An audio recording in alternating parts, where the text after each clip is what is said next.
Today's video is a short tutorial on how to take this picture and turn it into this. So let's jump straight into Lightroom. So here I opened this image and it looks pretty yellow and boring. So I'm going to start with the basic settings, where first of all going to play a lot with the sliders and see what looks good. Like the highlights go a bit up, that looks pretty nice to me.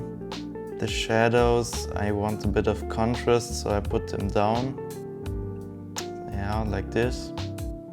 The whites go a bit up, so I want these windows to pop a bit. The overall image doesn't look that great yet, it's still a lot of orange, so I'm going to the temperature and decrease that a lot. That doesn't look that nice yet, but the power of masks in Lightroom will change that soon. The structure I'm going to leave at 0, but I want some clarity in there. That looks pretty nice.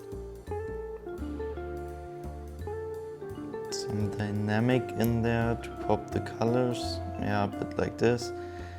And a little bit of saturation.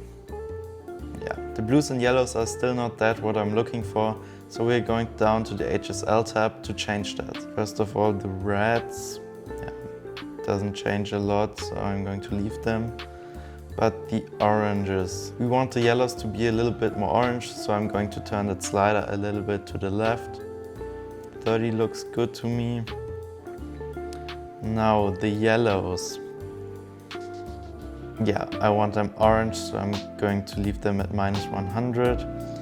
Now the greens, there are not a lot of greens, but now the blues. This is a pretty important part for this image because we put a lot of blues in it. So I'm going to put them a little bit more in the teal direction, -20, 25, looks good to me. And the magentas, we're going to put them a little bit up so we get some colors in the sky.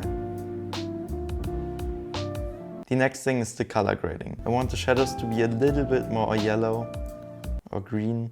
The midtones, I want to have them like a little bit more blue. That will change the aesthetic of the buildings. So I put them around here. The highlights I want to be a little bit more orange, so we get a nice contrast in the image. Yeah, like that looks good. We can make them a little bit more brighter here. That's pretty nice.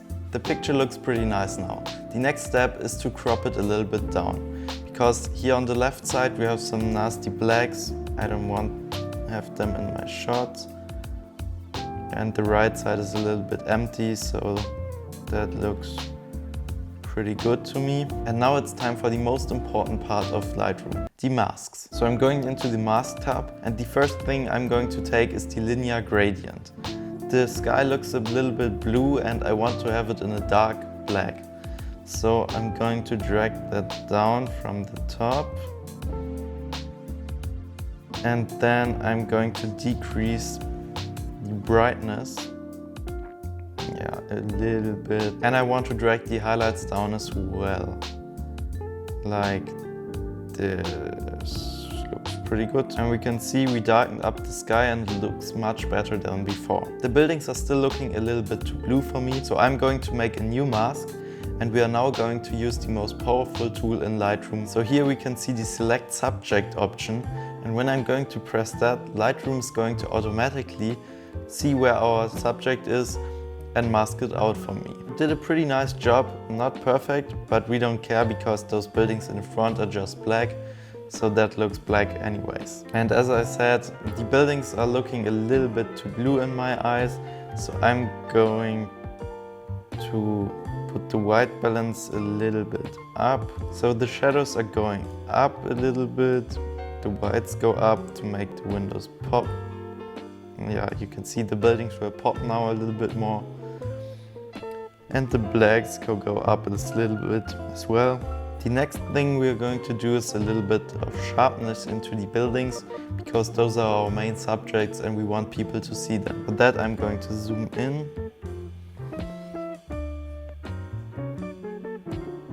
Yeah, like 36 looks pretty good. Then we can go out of the mask tab, and that looks pretty good to me. So this is our picture before Lightroom and this is after. That was our quick tutorial in today's video. I'd be very happy if you subscribe to this channel or follow us on Instagram for more pictures like that. See you next week. Bye!